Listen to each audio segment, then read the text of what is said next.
guys, good afternoon. So today I'm going to be talking about integrating mobile informatics into anesthesia practice, the pros and cons of having personal phones and apps that are now today very prevalent in our practice, the individual and aggregate level impact of these devices in our practice.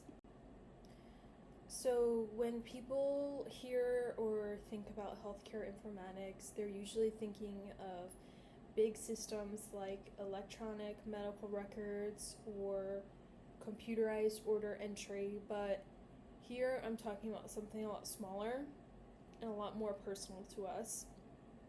And I think about the last time I thought about my phone as a piece of anesthesia equipment because it's not taught to us in school. You hear that it's frowned upon in clinical or even at work to take out your phone in the OR, but the truth is that your phone is a piece of anesthesia equipment and it's the newest technology in our practice. And anesthesia has always been very tech heavy, but the technology has always been directly tied to the patient. So you think about the machine, the ventilator, the monitors, but now that newest technology doesn't have to stay in the room at all, but it's directly in our pocket at all times. So smartphones and anesthesia apps have changed how we pull up information at the point of care, which means we're making decisions differently than we were even a decade ago. And that same phone that's giving us instant access also gives us distraction, safety risks, and data exposure. So we're going to look at what this means for us as providers and for the hospitals that we will be at. So this is kind of the framework that I will keep referencing and coming back to throughout. So the clinical benefit, like I kind of already said, is quick access to clinical decision support, quicker communication with other providers, and pharmacology and safety databases right at our fingertips and right in front of us instead of having to dig around on a computer and find it. But on the other hand, it's also bringing distraction and potential compromised patient safety and even data breaches. So regulation is going to be where the biggest gap will be. EMR systems go through tons of rigorous IT checks with every update, and every new feature gets tested before it's even used at the bedside. But personal phones and apps don't have these same standards. Even though the FDA does regulate some of these apps, it's only for simple dosing or fluid calculations. And they do this with something they call enforcement discretion, which means they're choosing not to actively regulate it.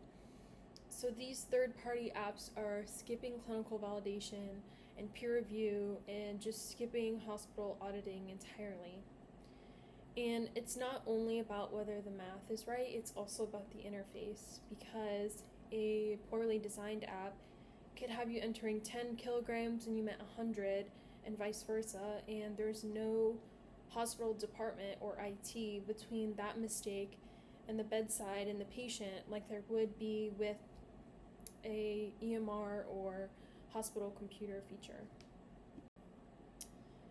So you would think that facilities and their policies would have caught up by now because phones aren't that new, but it hasn't, and we don't need generalized broad rules. We need specific policies that tell us when phones are absolutely supposed to be off limits, like induction, emergence, and any unstable parts of the surgery. Where maintenance can be a little bit more flexible when things are kind of cruising along and the patient is stable and you don't anticipate anything happening. And phones can be hard to enforce because it can pull up a malignant hyperthermia algorithm 1 second and a text message the next. And without national standards, hospitals are kind of left to figure out how to enforce this on their own, and that can be inconsistent and difficult across nurse anesthesia programs and clinical sites. So besides just the policies, there's also an ethical element that we have to look at. Vigilance is one of the core anesthesia ethics, and The patients can't advocate for themselves, so that responsibility is entirely up to us being the CRNA. And stepping away from the patient even for a second for something like a text breaks that fundamental promise. Beneficence and non-maleficence take a part as well because we are supposed to understand exactly what we are giving each patient and not just trusting that an app got the math right.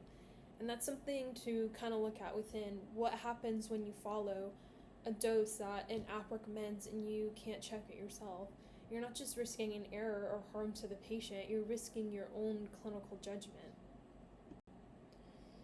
So those ethical points that we just talked about, of course, turn into legal ones really quickly, and distracted doctoring is becoming a talking point in malpractice litigation, where personal device use, of course, puts a huge liability on the CRNA. And you want to also think about your patient's perception, because even if a distraction on your phone never causes any harm, a provider on their phone while you're talking to the patient can damage that trust that you've built in that 5 minutes that you have with them.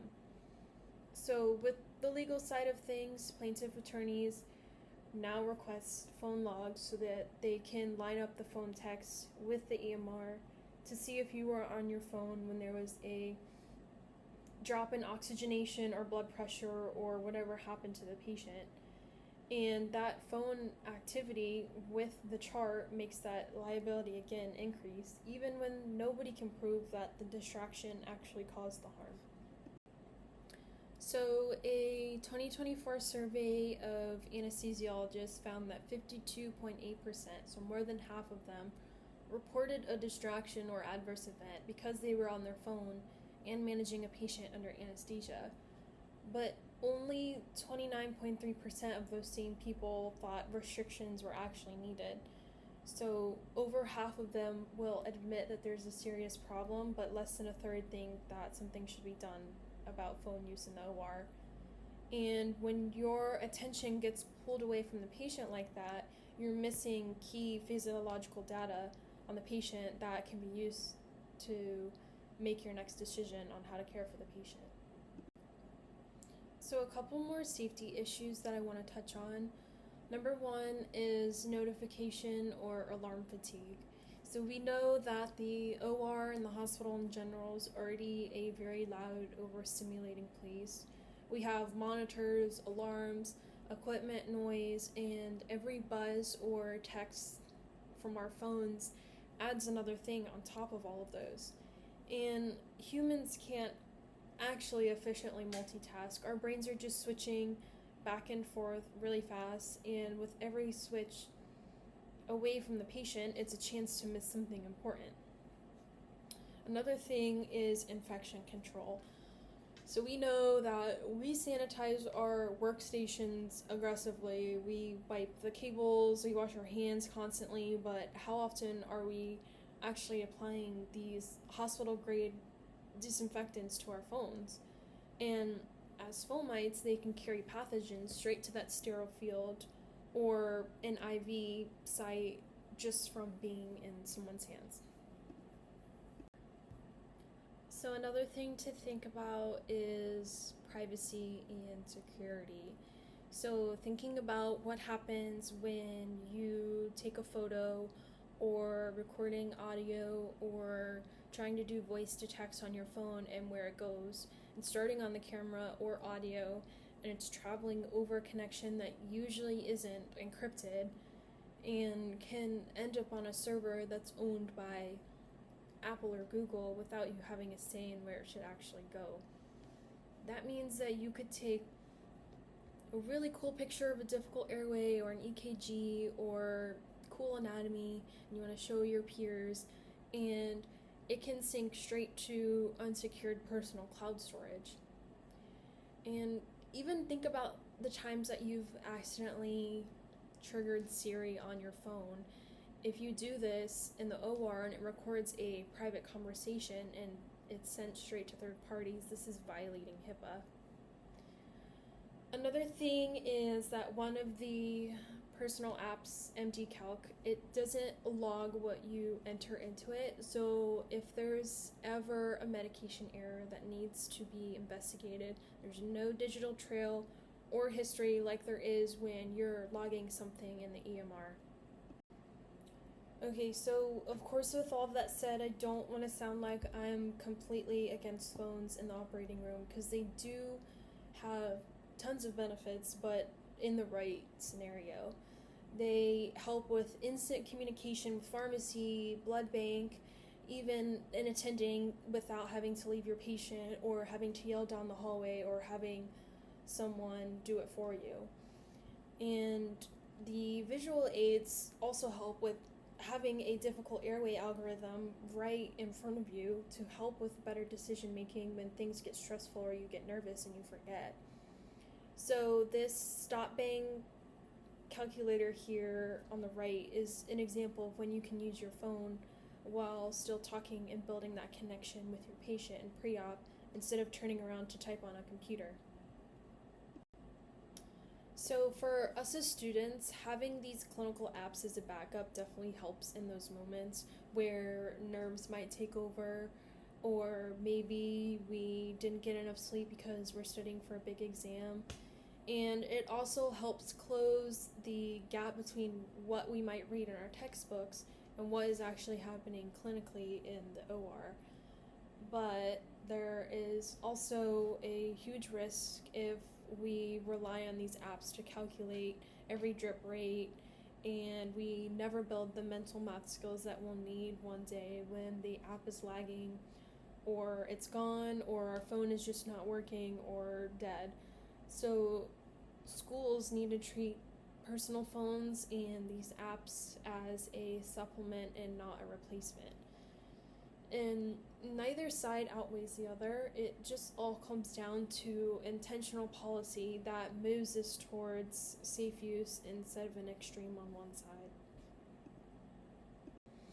So just a little closing remarks really quickly.